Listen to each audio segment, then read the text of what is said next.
Hi. Can you hear me? Yeah. Hi everyone, thanks so much for joining us for our fifth History of Change talk, this time on Talking Tax. We have our new head of Conflict and Humanitarian Campaigns, Alasdair Roxburgh, joining us today. He does have quite experience, at least in running tax campaigns though, so there is certainly expertise there, don't be fooled by his new title. I'd just like to remind you that this talk is recorded and we do put it out on our YouTube channel, so it will be available to listen to again and externally. And please do follow us on Twitter. You can follow the conversation using the hashtag changehistory. Thank you very much. So before joining Save the Children 3.5 weeks ago, I spent the last 5 years at Christian Aid managing their tax work, their climate work, and also their humanitarian stuff as well. So as Yvonne said, sort of my job title now is a little bit misleading in the sense of why on earth am I the person talking around tax, but there's a little bit of background on it as well. But let's just start off with, what's my relationship with tax? Well, thanks to tax, there was a hospital which I was born in with a skilled midwife who was paid for free. My parents didn't have to pay for that. Tax paid for the inoculations I needed as a child to keep me healthy, to help me grow and to be safe in my childhood. It gave me the schools and teachers that helped educate me, or try to educate me. It gave the roads that I learned to drive on, and the streetlights that kept me safe when I was walking home from nights out. It helped subsidise my degree, even though I had to pay a contribution. It still reduced the cost overall as well. And it's something that helps shape every one of our lives. Every single one of us has benefited in some way from some type of tax. If you think through your life and the key moments in it, at every single stage, something would have been there to support you and help you. It might be really discreet or it might be really obvious, but something was there to support you through your life.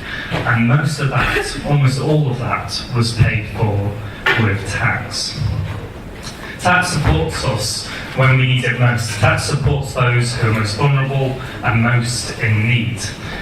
When we need it, it's there for us. And when we're paying towards it, for me that makes me a citizen.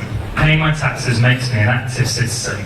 It's that safety net when I'm ill, it's that safety net to make sure I'm educated, and when I'm fit and well, I'm working, I'm paying taxes, and for me that's all about being an active citizen in our world. Well, why is tax so important? Well, for me there's 4 real reasons, 4 R's if you like. The first one's the really most obvious one, revenue. Tax pays for things, it covers the costs of things. It pays for schools, it pays for hospitals, it pays for streetlights, it pays for police, it pays for all sorts of different things. Now, we might not always agree on the things it pays for. We might have disagreements with sort of how our governments choose to spend that money. But that's part of a political decision. Tax in itself gives that basis for governments to be able to make those decisions, to be able to shape our world around us. And it's probably then for us to be that sort of active citizen engaging in the politics that influence how that money is then spent as well. The second reason, the second R, is repricing. So tax plays a really key role in repricing different things. And that's really important to encourage good behaviour and discourage negative behaviour or bad behaviour as well. So can anyone think of a tax which is used to discourage bad behaviour? Smoking. Anything else? Alcohol? Possibly new sugar tax, yeah. Got taxes on sort of flights. Got various environmental taxes as well. And those taxes are levied because certain behaviours, certain actions that we take in our world sort of have an impact. They have some sort of impact on the society and our world around us. And that impact comes with costs.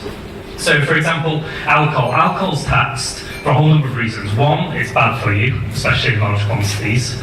2, it has quite often massive social connotations. It leads to issues around policing, issues around healthcare, NHS, staffing, and that sort of stuff. So there's taxes on that to cover the negative impacts. And that's to try and discourage bad behaviours, but also pay for the consequences of those behaviours as well. Can anyone think of a repricing where tax is used to encourage something good? One of them, Save the Children, probably benefits from a lot. Charitable giving, gift aid. Yeah. Anything else? ISAs. So I have a quick raise of hands. How many of you have an ISA of some sort? It's quite a few of us. Now, ISAs are set up to encourage us to save, and there's taxes around that. They're used to incentivise us to save as well and to keep money, because the government sees that as a good behaviour, as a responsible behaviour for us as citizens, and they want to encourage that, and so they do so by sort of helping it be tax-free up to a certain amount. The third area why tax is really important, and probably the most radical of these areas, is redistribution. It takes some money from those who have money to afford and to give, and redistributes it to those who need it more. Now, in a really crude sense, you can think of that as the super rich giving sort of a chunk of money through sort of top rate tax, and that money then going to sort of pay for sort of welfare for those who are struggling at the bottom as well. But it does it in all sorts of different levels. It kind of, in a slightly Robin Hood sort of way, takes from the rich and gives to the poor and who need it as well. The final reason why tax is really important, the final R, and probably the most intriguing in a way, is representation. So I said before, paying tax for me is about being a citizen. When I pay my taxes, it's me making a contribution. But what I want to do from there as well is, I want to have a say in how that money's then spent. I want to engage with that political process to see how that money then gets used. I'll have views in some places which will say, actually, I don't want our government to spend that money in one area, I want to spend it in another area. And so by paying tax, it's making me an active part in that, it's making me a player in that, and I want to influence it. Now, around the world, particularly in developing countries, there's an increasing amount of evidence that when countries have a stronger tax base, when they gain more money in, citizens, companies and others become far more engaged in sort of engaging in the politics of how that tax is spent. It helps fuel democracy, it helps fuel people becoming active citizens in the world around them as well. And so that for me is why tax is really key, why tax is important to our country and to our world, and why for us as sort of players in a sort of world where we want to change it, we want to make it better for those around us, it's really important to engage on issues of tax. The history of tax goes back millennia. It isn't any sort of new issue at all. Sort of the recordings of taxes being levied in ancient Egypt, 3000 to 2800 BC. So it's been around a long, long time. And pretty much from day one, people were trying to avoid paying that tax as well. So sort of dodging tax isn't anything new in any way, shape or form. From day one, people didn't want to pay it. And so this isn't a new issue for us. And as we go through sort of the millennia, we see different points and different places where the world was helped to develop in different ways through the paying of taxes. So you have, for example, the Roman Empire was sort of obviously this colossal empire that stretched around the world, and a lot of that was paid for through taxes. You then got sort of our own tax system here in the UK. Now that tax system began to emerge around 2 centuries ago, 200 years ago, and its original purpose was essentially to pay for the Napoleonic Wars. Tax was levied to help pay for us to go to war.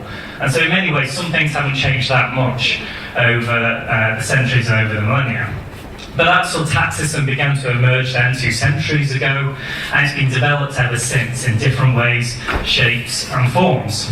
And when we got into the 20th century, things began to speed up a lot quicker. But the challenges that began to emerge at that point was whilst our world was changing radically, so the world was globalising, communications became a lot quicker, money began to be able to be transferred not just within communities, but across countries and across continents and all around the world as well.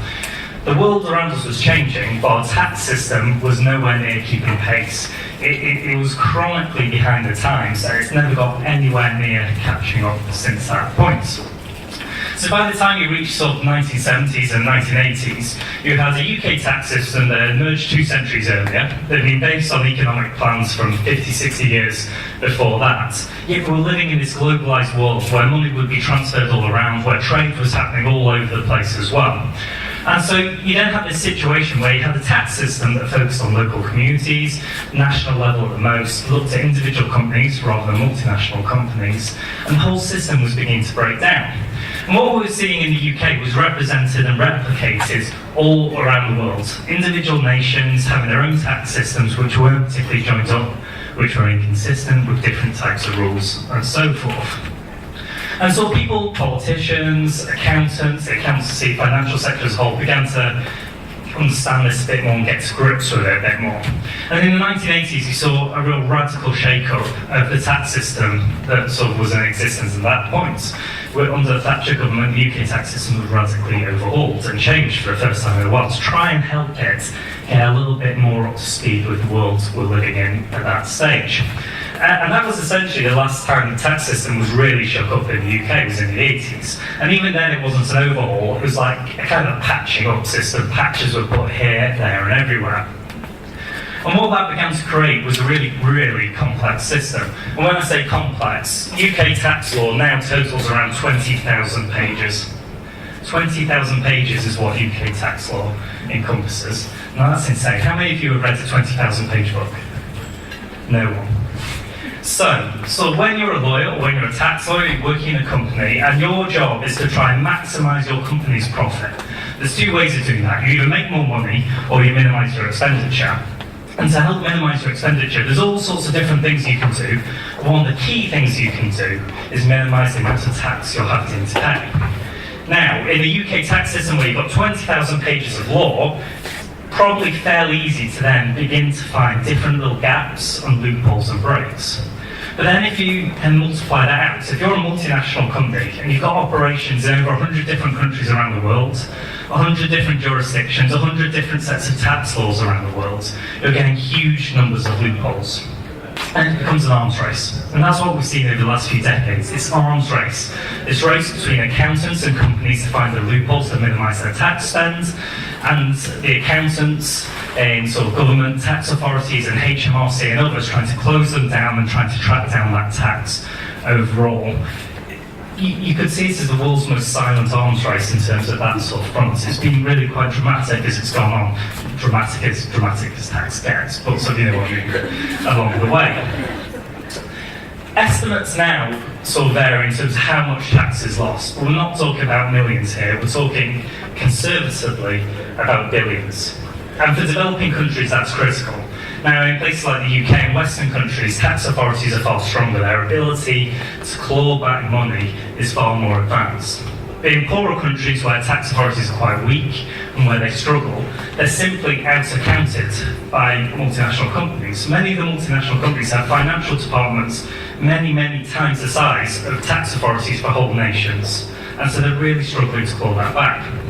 And so when I talk about billions, we're looking at hundreds of billions. Christian Aid estimated in 2008 that tax dodging, just two types of tax dodging, transfer mispricing and false invoicing, was costing the developing world $160 billion each year. $160 billion. Now, to put that in some context, the global aid budget, I think last year or the year before, was about $130 billion.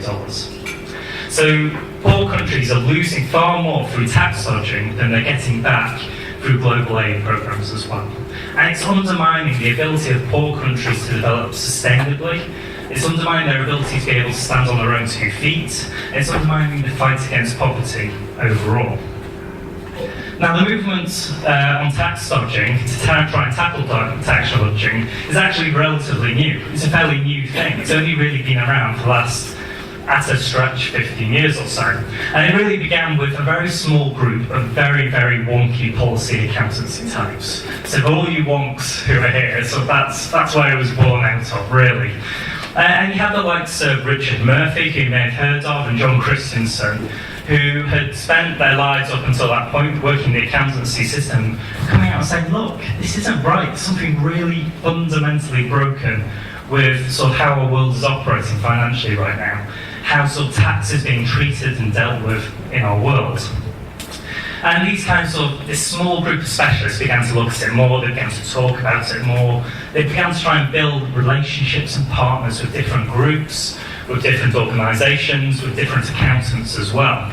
And it was really, really tough for them. They were really sort of fairly relatively ignored, dismissed, discredited, people tried to, and they had this sort of came up against these constant barriers all along the way for those first few years. But slowly and steadily they began to make a few different allies, particularly in the development sector. Now, the development sector had long taken an interest in sort of financing. How do we finance sort of poor countries' development? And so it perhaps isn't surprising that it was really the development sector that first began to get a real grip with this sort of issue. And what we saw was the likes of Christian Aid and Action Aid begin to do reports and begin to look at, could taxes help get us beyond aid in the long term? Could taxes help poor countries stand on their own 2 feet? And so you began to see these small groupings of different organisations, different individuals begin to pull together to try and come up with something which was far more coherent. Then came a key moment in the sort of movement for tax justice, and that was the 2008 economics crash. Now, when things are going well financially, people don't worry too much about where the money's coming from, or arguably where the money's disappearing to. As long as we've got what we need, it doesn't really matter, sort of thing. But the global financial crisis really began to focus minds on 2 key things, really. One was the behaviour of companies, and at the time initially it was on banks, their behaviour. And secondly, it began to focus minds on why sort of money disappears, where that money goes to, what's happening with it behind the scenes that we don't know about overall. And that gave the movement its first real hook to begin to sort of take advantage of, if you like, to get involved in, to make its name heard far more. And so the likes of Christian Aid, of Action Aid, Tax Justice Network began to sort of push this agenda far more, began talking about it far more. They began pushing it in G20 in 2009, began pushing it out far more to the public. But perhaps the error we made at that point was we were talking about tax still on the terms of accountants. We were still trying to talk about transfer mispricing, which I spent far too much of my early 20s learning about that. So when you're a kid, you dream of different things. When I was about 5 or 6, I really wanted to be a JCB driver. And then, so when I got to sort of my mid-20s, I was spending my days talking about transfer mispricing. I felt something had gone horribly wrong along the way. And what we were talking about was the economic arguments, the accountancy arguments of why people should take action. Our challenge was falling on deaf ears. We were having meetings with companies, and those companies were meeting with individuals from their finance departments. They weren't too interested, and all they would come back with was, you don't really understand accounting, you should just leave this to us. That slightly patronising response back. Or sort of, this isn't really a development issue, this isn't a charity issue, this is a business issue, we're fine with it, you should let us carry on with it overall. And so then it began to take more mini little crisis points, began to make progress again along the way. And it began to emerge with sort of the emerging scandals around the behaviour in terms of tax payments of different companies. So like the Starbucks, of Amazon, of Google, and others as well. And as these stories began to break, thanks to a huge amount of work by a range of investigative journalists, particularly from the likes of Nick Shaxson, who wrote a brilliant book called Treasure Island, which is well worth reading if you get a chance. These stories began to emerge into the press. And what these stories did was, it began to bring the issue of tax alive to the public in a very real, very obvious way. Because all of a sudden, people were going along on sort of their commute to work in the morning, they were coming up, they were on the tube, reading their Metro, they're coming out the tube, having read an article on the front page of the Metro that says, Starbucks has paid no taxes in the UK in the last 5 years.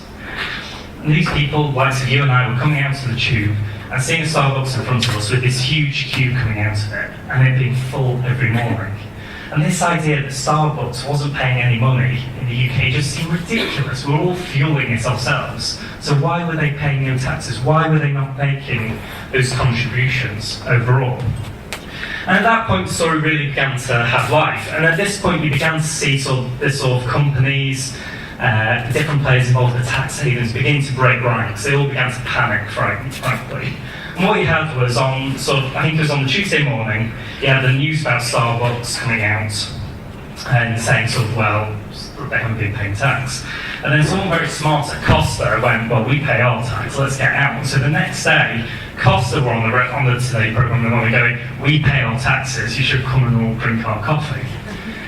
A week later, Costa were back on the Today programme going, our profits have gone up 6%. And then you had the Today programme going, Starbucks profits have gone down 8% last week overall as well. And so companies began to panic, and it began to shift the narrative from one which was all about accountancy, all about the finances, to one which was about reputational risk for companies, which is about real people and real things. And all of a sudden, instead of talking to the accounting teams, the financial officers and the like. We were talking to the CEOs, the heads of corporate and social responsibility, the heads of media in these companies, who were far more interested. And they, in turn, were talking to their financial people going, what the hell are you doing? What are you doing? You're exposing us to this massive risk. We should be paying our taxes. It's the right thing to do. And if nothing else in Britain, we love a right and wrong, and we hate to cheat. We really hate to cheat. And so that really got people fired up and motivated. With this, we began to see an overall shift in the picture in the tax movement. We went from one, as I said, which was all about accounting, to one which was far more personal. And what as organisations like Christian Aid and Action Aid did was we went from trying to sort of convince people around the problems of transfer pricing, that sort of stuff, which was probably a foolhardy move in the first place, to one which was about values, one which was about justice, about what's fair in our world. And that's when we begin to really strike home.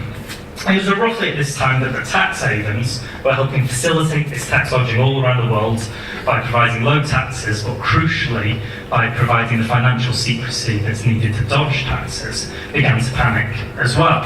And so you had the likes of the Cayman Islands. My career highlight thus far in life was being described as the tax Taliban by Cayman Island News, which as descriptions go, it's pretty good. But so however silly it was, it kind of struck home then at that point that we're actually beginning to get real cut through, that they were beginning to really worry about what was going on, they were really worried that actually things could change. And at this point, the campaigning side of it really began to expand. You saw Christian Aid and Action Aid really going sort of full throttle on it. You had the IF campaign, sort of, which many of you will remember, many of you were involved in picking up tax. And one of the IF campaign's real big successes along the way was making sure tax was on the agenda for the G7 back in 2013, and that tax was sort of pushed hard, really hard, on the overseas territories and crown dependencies, many of whom were providing these sort of tax haven spaces for tax dodging to happen. And what that meant then was they were being forced into saying, yeah, we'll do some reviews and make ourselves more transparent. We had David Cameron coming out saying we need to tackle tax dodging, we need to be more transparent. And we're able to then start getting really sort of tangible wins in our campaign along the way. We're then being able to turn the rhetoric into laws, real laws that make a difference. So the most sort of high profile of which is one around the creation of public registers of beneficial ownership. And those public registers are basically a list of who owns what, where, why, and for whose benefit, essentially. So really simple, but something that hasn't existed before. And what was really crucial about them was they were public, they weren't kept secret, they were accessible to anyone. And so we had this sort of promise coming out of the G7 from David Cameron. We then had more rhetoric from him about doing it. And so the likes of Christian Aid, the One Campaign, Global Witness really began pushing on this hard. Not in the most high-profile way, but just really specifically targeting the right MPs, the right ministers, the right people to get that law through. And just before the general election, back in March earlier this year, that law came into being, became the Act. And so we've got this new laws now, which is around public registers here in the UK. And going on next, I know a lot of those organisations are really pushing on to go, right, we've got it in the UK, but now we need it in the overseas territories. These are the places in the world which are facilitating tax dodging and that we really need to get to grips with. And we've still got a role going forward whereby we need to keep pushing that, we need to make that happen. Britain has this disproportionate influence over the overseas territories. They'll say, the British government will mainly say that they're independent, they're self-ruling and so forth. The reality is most of the direction comes from the Treasury and comes from Downing Street as well. So that's sort of a bit of a false layout for me on that front. Have any of you seen the film UK Gold? No, not totally surprised. If you get a chance to see it, I think I've got a copy somewhere. It's well worth watching. It's about a 70-minute documentary all about sort of the global financial system, about tax dodging specifically, and how the UK has this sort of this empire of financial systems that sort of shape the world we're in now. But it's well worth seeing if you get a chance. So that brings us up to where we are today. But what are our lessons from sort of the tax movement from the last 10 years or so? What are the things that we can learn from, that we can take from and take forward beyond today? The first one is persistence. In those early days, there was literally 3 or 4 people working on this issue. And I'd say those early days, this was 2003, 2004 sort of time. They took a huge amount of flack, both privately and in publicly. A huge number of people trying to discredit them, to try and put them off. Even then, when sort of the bigger organisations came in working on it as well, there was still absolutely no campaign wins of any sort for the first 5-6 years. There was just nothing much going in terms of how we could really establish this is an issue and how we could change it, how we could tackle tax dodging around the world. But people stuck with it, people stayed focused, people adapted their strategies as they went along to make sure they worked. It changed the world as it changed around them as well. So the financial crisis hit, we changed our strategy until we came and started making progress going forward. The second thing to learn is vary your tactics and vary your targets. One of the things when you're running a campaign, which is pretty much on a single issue like tax, is that your supporters and public can get bored of it fairly quickly if you're asking the same thing to the same person through the same tactic overall. So vary your tactics. During my time at Christian Aid, on the tax campaign, we targeted individual MPs or backbenchers, we targeted ministers, we targeted companies, we targeted the sort of financial sector, particularly PwC, KPMG, those accountancy type firms, we targeted other world leaders, we targeted MEPs, we targeted a whole range of different people, all within this wider narrative of tackling tax dodging overall. And in doing so and engaging people, we used a whole range of different tactics. So we used sort of our bread and butter, those sorts of email your MP type actions, EE actions. But we used other things as well, from stunts to going along to company AGMs to ask questions there as well. So we really varied our tactics as we went. The third thing is nothing is too complicated to campaign on. However complicated it may seem, it's never too complicated. You can whittle it down to something which is in essence the core of that issue. What we struggled with originally was we were trying to say the core of this issue is the financial system, it's all wrong, transfer-based pricing is the issue, you need to get to grips with that. Actually, the core of the issue was values that each of us hold. And that's when the issue became popularised, that's when the issue became more personal, more people got involved, more politicians wanted to listen. So get down to the core of the issue, however complicated it may seem. And the fourth one is that sometimes it doesn't take a massive, great big campaign to have success. If you can be really targeted in what you're doing, if you can be really specific in what you're doing and who you're talking to, you can make massive steps forward. One of the first wins we had on the tax campaign back in 2012, I think it was that there was a piece of legislation that was beginning to make its way through Europe, through the European Parliament. And its focus was originally on tackling corruption. Now, corruption and tax dodging are kind of two sides of the same coin in many ways. And so we had this piece of legislation going through the European Parliament. It wasn't a particularly interesting piece of legislation. It had pretty much no profile at all. But someone spotted that this was an opportunity whereby we could get something in called country-by-country reporting. Now, country-by-country reporting is sort of a mainstay ask within the tax movement overall. And what it is basically saying companies currently only have to report their global finances on a global basis, so they can sort of put all their numbers in from each country they operate into one set of finances and present that publicly. Which is fine, except that the problem is it allows them to hide where they're not paying taxes. Country-by-country reporting says you need to report on the profits you make and the taxes you pay in each and every country that you operate in. And by doing that, it helps people like a red flag system. It makes it really flipping obvious if you're dodging a tax. So if you're a mining company, you've got a big mine in Zambia, removing copper, for example, and you're reporting absolutely no profits there, yet you're reporting huge profits in the Cayman Islands, which does not have any mines of any sort. It's probably a point where you can go, something probably not quite right here. There's probably something not working right. And so this piece of legislation was going through, and we pushed really for this to be in there. Now, the legislation was really sort of one which was designed to target the extractive sector. And so we worked with BG Group, BP, Shell and others on sort of trying to help define up this legislation. And this is a good example in terms of private sector campaigning, how far you can start away from. So we said reporting should start from $10,000. BG Group turned around to us and said we think it should start from $1 million as well. So our negotiating ends were fairly far apart at that point early on. And so we began to negotiate with them, and crucially we began to really target lobbying just three British MEPs at that point as well. And what we managed to achieve was we managed to get amendments into the bill that forced country-by-country reporting through. for the extractive sector.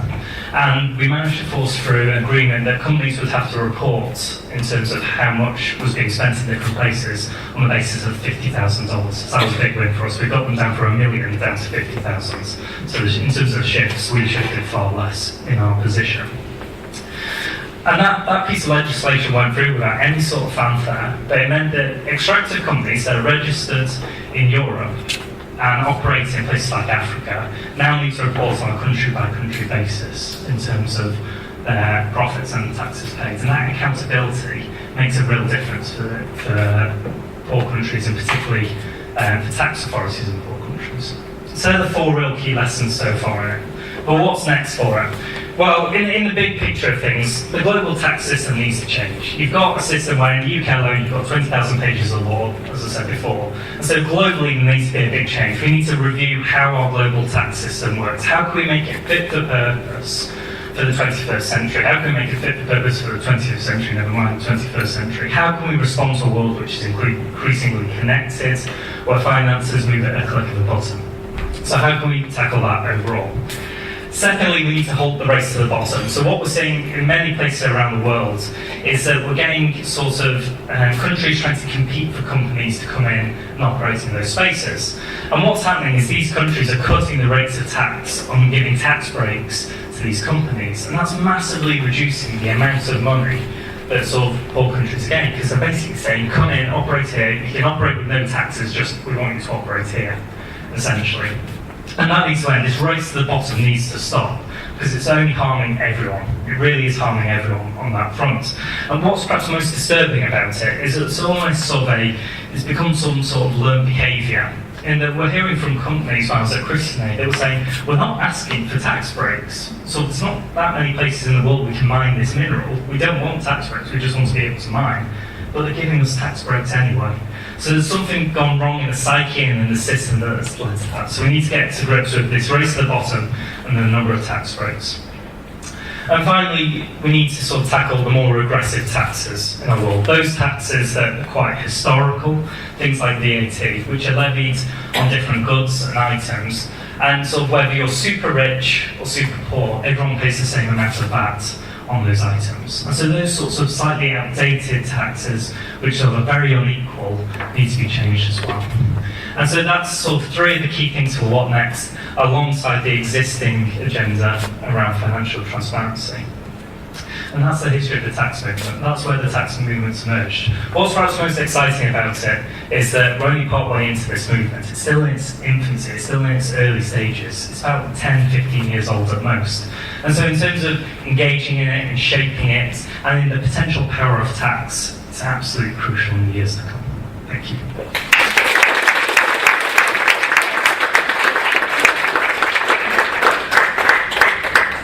Thank you very much.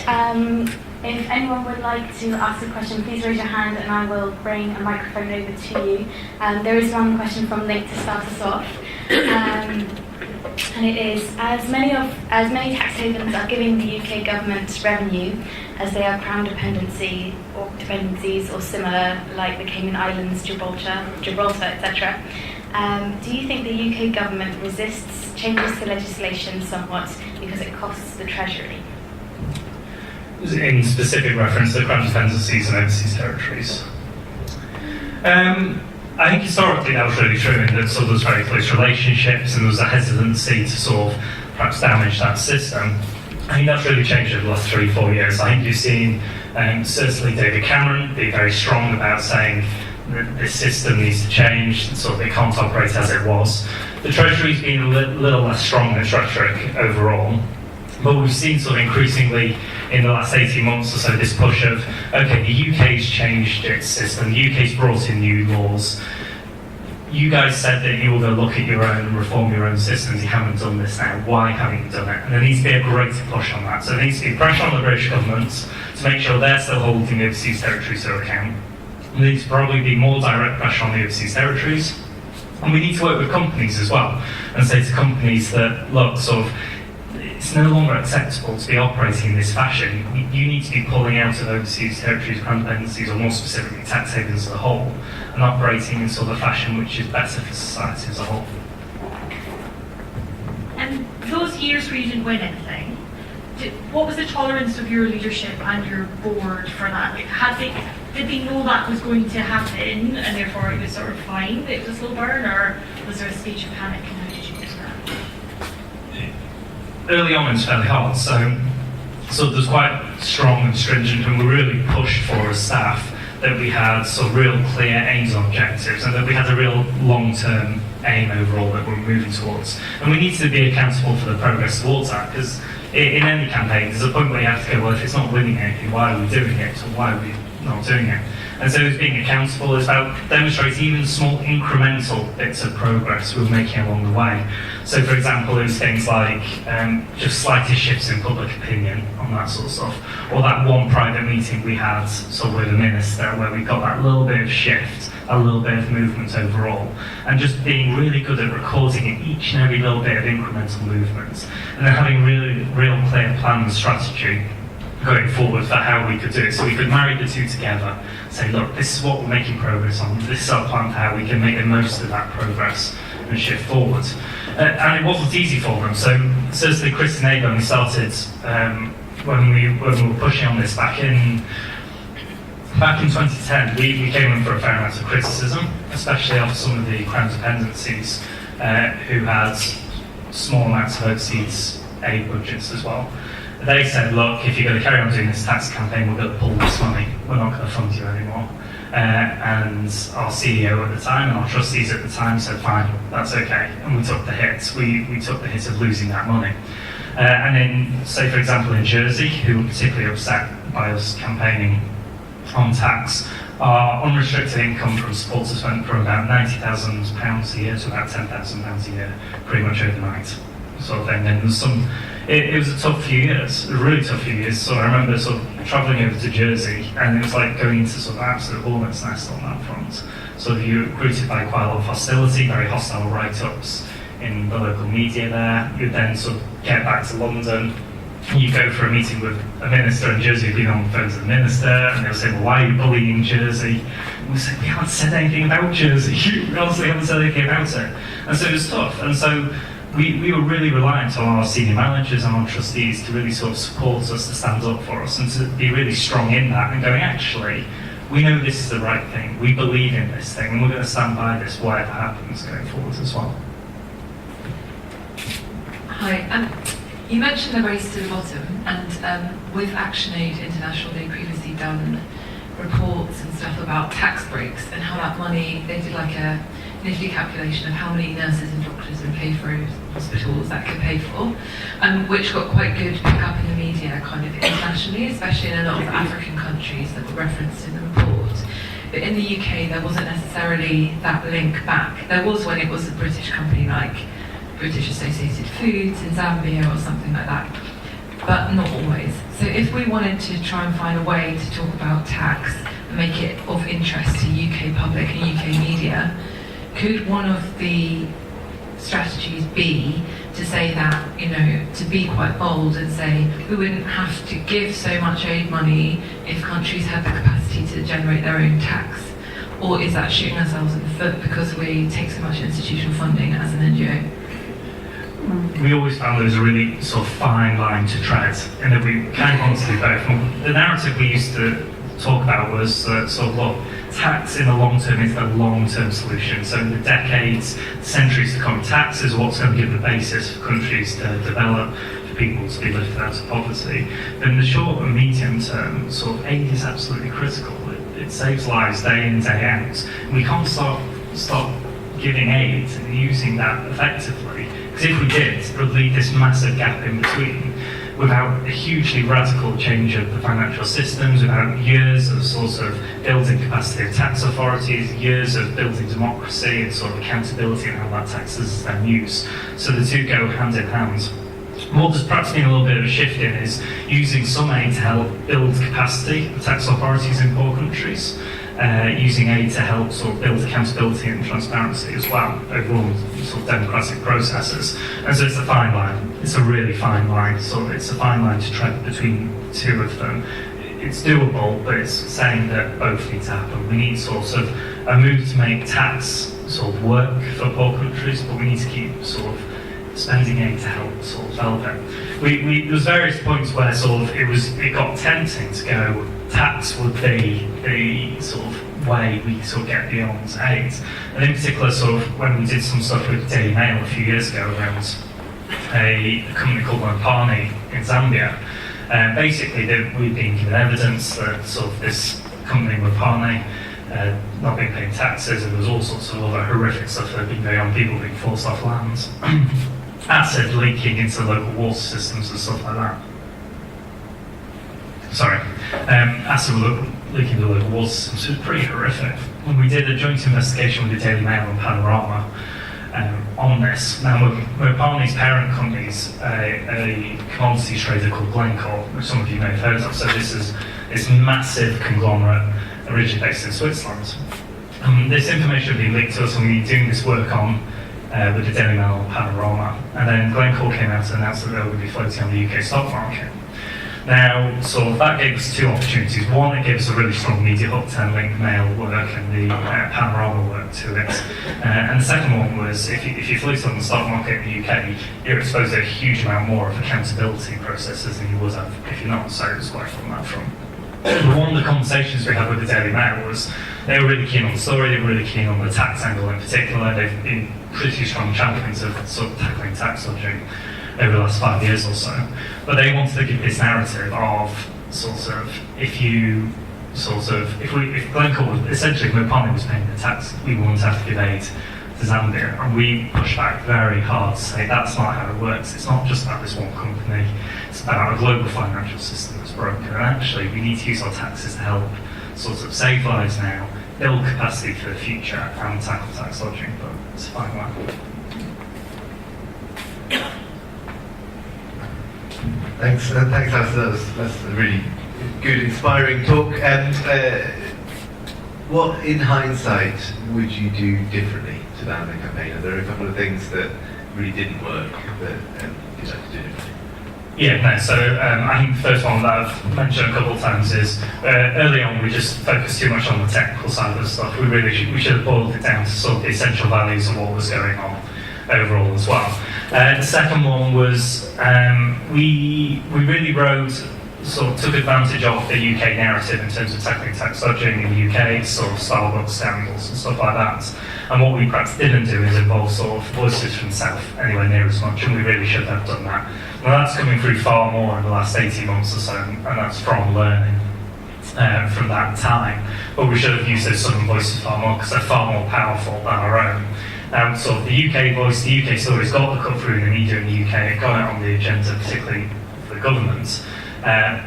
But we should have done more to push the Southern voices into that agenda. And like with so many processes globally, if you're using the OECD to try and help reform the tax system, the OECD isn't representative of our world. It's very Northern focused, it's very European American focused.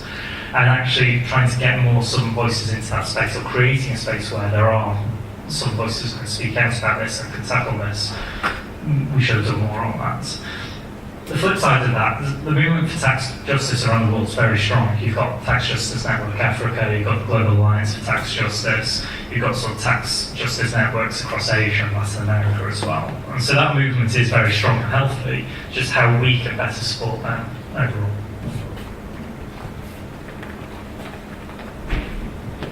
Just wanted to get your thoughts on how we win the argument with the public around the world. There's some countries where the public are very behind this message, the UK, Scandinavia being some that really see the value of taxes and they value that, but some nations, the public are not as behind the message, and it just means when on the list of things to do for governments, sorting this is a bit less. So have you got any thoughts on how we can mobilise supporters and get them talking about tax? Yeah, I think that's a really good question. I think there's probably a number of things. I think sort of when you think about how you personally benefit from tax, you begin to understand things far more and begin to appreciate it far more. So I suspect if we had a show of hands of how many people enjoy paying tax, there probably wouldn't be that many hands straight up in the air. Probably mine would be a bit like, still after sort of that one sort of thing. I'd like that extra bit of money, they pay for a holiday or something like that. None of us are probably great fans of it. But sort of, we need to then start thinking about appreciating how much we benefit from it as well. So demonstrating that sort of those benefits, and perhaps also demonstrating to people what happens when there aren't strong tax networks, when there isn't strong financial systems and processes, and what our world looks like without tax around it as well. So I think it's sort of a massive educational piece on the role of tax. I think probably for governments around the world and for NGOs around the world, they need to work better together on that front, recognising what the benefits of it are and how it can be used for good, and sort of how we all have benefited from it in some way. Hi, thanks, that was really interesting. I just wanted to ask about, you were saying how Christian Aid took some risks in terms of partnerships with partnerships who maybe have, I don't know, problems around paying tax or whatever, but not all charities are perhaps as ethical in who they choose to be partnered with. And or even, for example, Amazon are known not to pay their taxes, but they also did a wish list for the refugees, so they kind of came off as the good guys in the end. And I wonder how we, in the charity sector, can kind of set that example of who we partnership with, but what the risks are around that as well. I think there's obvious risks. If you're an organisation that wants to talk about tax, and then your biggest sort of corporate partner is Barclays, you're going to have challenges in the media, it's going to be called out fairly quickly. I think it's how you use those partnerships overall though, so very much sort of you can take a sort of a real outsider approach to that really, really quite aggressive outsider approach that you see the likes of UK Uncut taking, and at different points Action Aid have taken on it. But there's also an insider approach that's needed. These companies sort of, they might not always be doing what we want them to do, but they've also got the power to change that. And actually working with them, talking to them, looking at how we can change systems. And there's a number of companies who are very pro doing that. And Starbucks has now really transformed its tax affairs entirely. It's moved its financial systems, which were based in the Netherlands, in Holland, for sort of years and years and years. They now moved it back to London, and they're looking at how they can further sort of improve that side of it.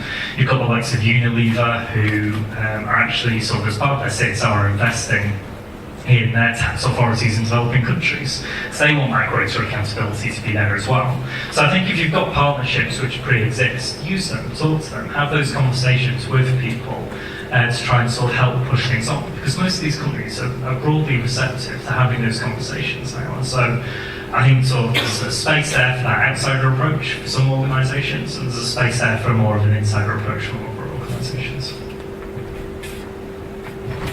Hello, thank you so much for that.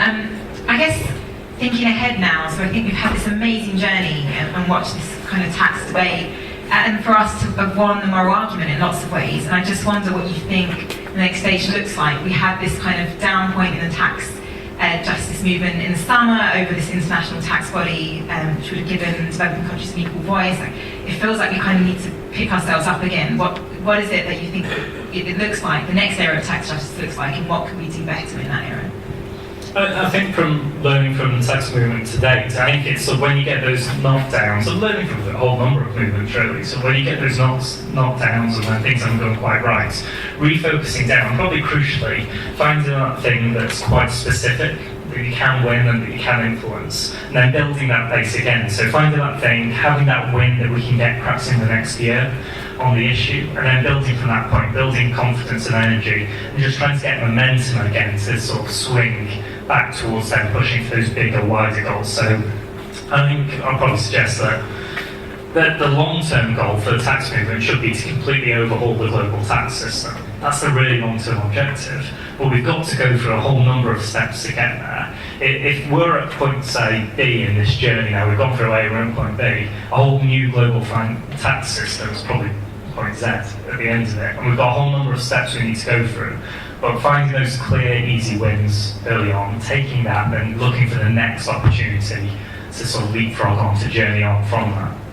I think probably from a UK perspective right now, and what I touched on earlier, I think sort of pushing the overseas territories in particular to really reform, I think is really key. We've got this legislation through the UK government, so they're in a relatively strong position, but they're also in a very strong position of influence over these different tax havens around the world. And the tax havens that draw global attention. So you've got the likes of the Cayman Islands, which is an overseas territory. And on the Cayman Islands, there's this famous quote from Barack Obama from around 2008, where it says, there's a building on the Cayman Islands which houses 14,000 companies. Now that's either the biggest building in the world or the biggest tax scam in the world. And so it draws global attention.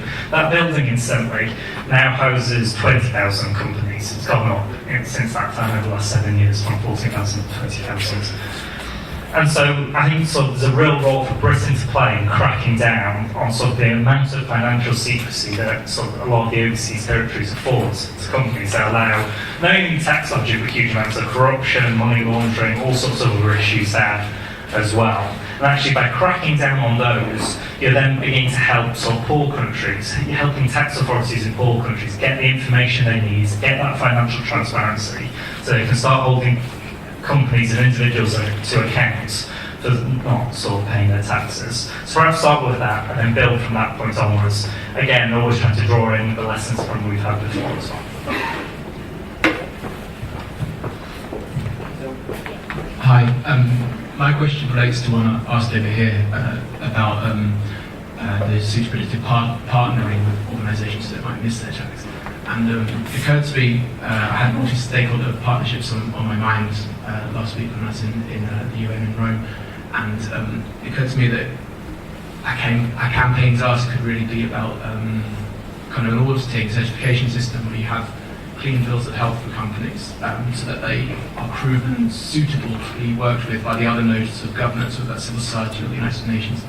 At least a system where you could see some incremental improvement would be quite useful, and it would increase the robustness of Yeah, no, I think that's a really good idea and a really good point. There's something that kind of exists like that called the fair tax mark. Many of you heard of that.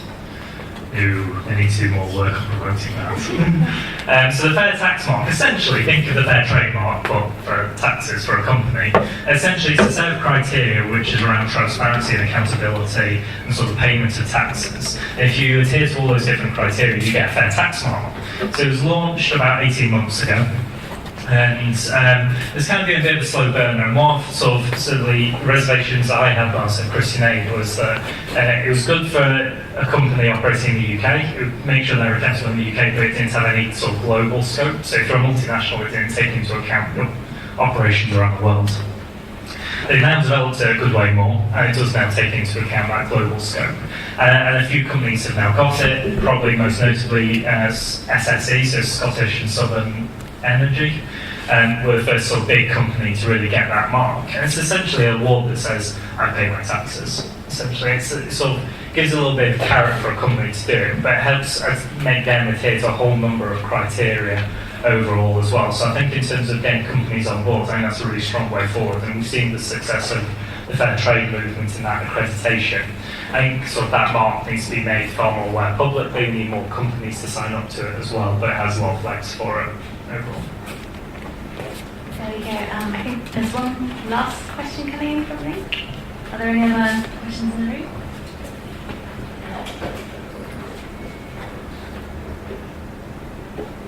Sorry, still typing. It's anticipation building this. And the last question is there a way to tie the tax movement to the housing problems in the UK? Probably. Yeah, I'm sure there would be. I would suggest it's probably two parts around accountability of property owners and the transparency and their ownership overall. And then the second part of it would be around funding social housing, I would suggest, but that's literally off the top of my head there. All right, thank you very much. That's all we've got time for. So thank you very much for joining us. If you'd all join me in thanking Alasdair again.